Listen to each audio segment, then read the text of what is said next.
Here's how to make a $10 wine taste like a $100 wine. My name is Garry and I'm a WCT3 qualified sommelier, and today we are going to reveal the tricks winemakers and sommeliers use to elevate the taste of affordable wines, making them seem 10 times their price. And to me, the final one seems like the dirtiest trick I've ever seen, but it really works. How do you know if it's a good steak or not? By the taste, right?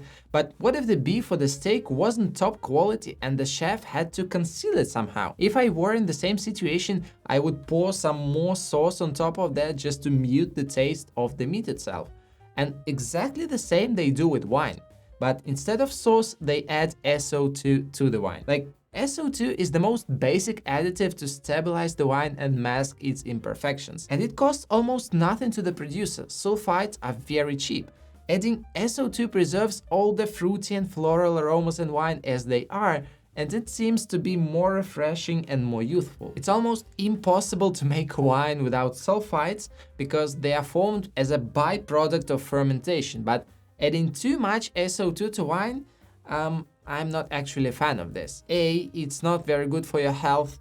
Yes, anyway, sulfites level in wine are rather low even compared to other products like nuts or dried fruit, but still it's a chemical that we should not consume excessively. And B, I personally prefer wines that are organic just because better quality grapes are normally used to produce this kind of wines. You know, it's way easier to mask all the imperfections by putting a bit of chemicals into the wine than just grow high quality fruit. And what do you think? What do they do at the winery if they want to add some oaky aromas to wine but don't want to spend $500 on each of the oak barrels? Seems like adding some oak powder or something like that by analogy with SO2. Yes, that's correct, but instead of oak powder, they use oak chips, which are basically almost the same thing. For $10 or even less, you got a whole bag of these oak chips, and it's available straight on Amazon. Even you don't need to find a barrel producer, pay him thousands of dollars, like nothing. Just add a couple of chips to the wine, wait a bit, and the waiting time is way less than with barrel aging because oak chips give the aromas to the wine faster because of its thinner fraction.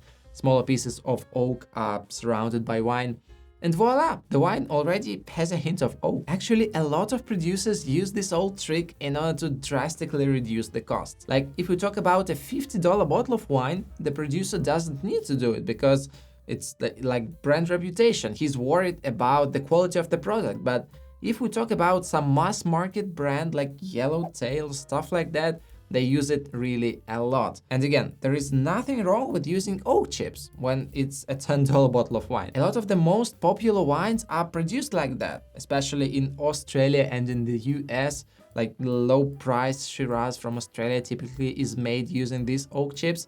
And it's okay for a $10 wine, but definitely it's not okay for an upper price category. And you'll say to me, Garry, what's the difference? Like, I don't care if it was a barrel or some pieces of oak floating in the wine. I just want to taste this oaky notes in wine.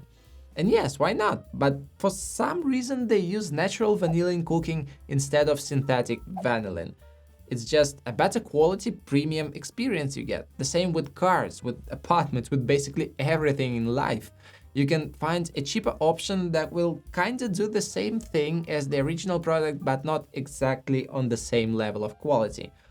And I think that illustrates quite well the difference between oak chips and barrel aging. Okay, we now have wine which is rather well made, but what tricks can sommeliers use to make it taste even a bit more expensive?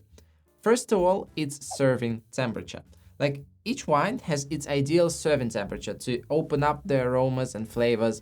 For red wines, it's normally from 14 to 18 degrees Celsius and from 8 to 14 degrees for whites, depending on the style of the wine.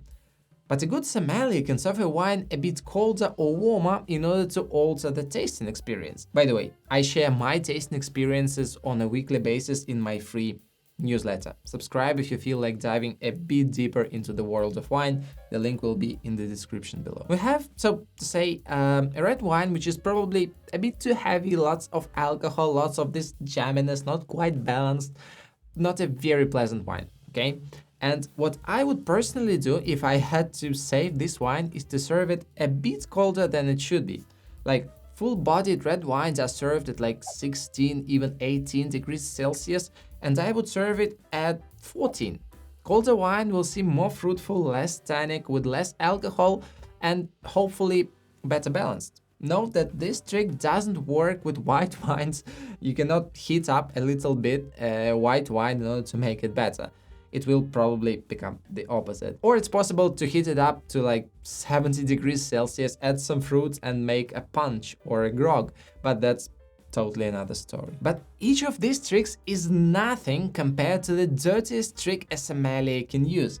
I learned it from my WSET educator when I was studying for the sommelier exam. Not that he encouraged us to do so, but he told us that just to broaden our horizons of what is possible in the world of wine. When he was studying for his WSET diploma exam, it's a very highly rated award in the world of wine, they were given a task to make a blend of wines and divide it into 3 teams. The team that creates a blend which will appear better at blind tasting wins the competition. Each of the teams was given exactly the same wines: Merlot, Cabernet Sauvignon and Cabernet Franc, like the basic grapes to make a Bordeaux style kind of wine.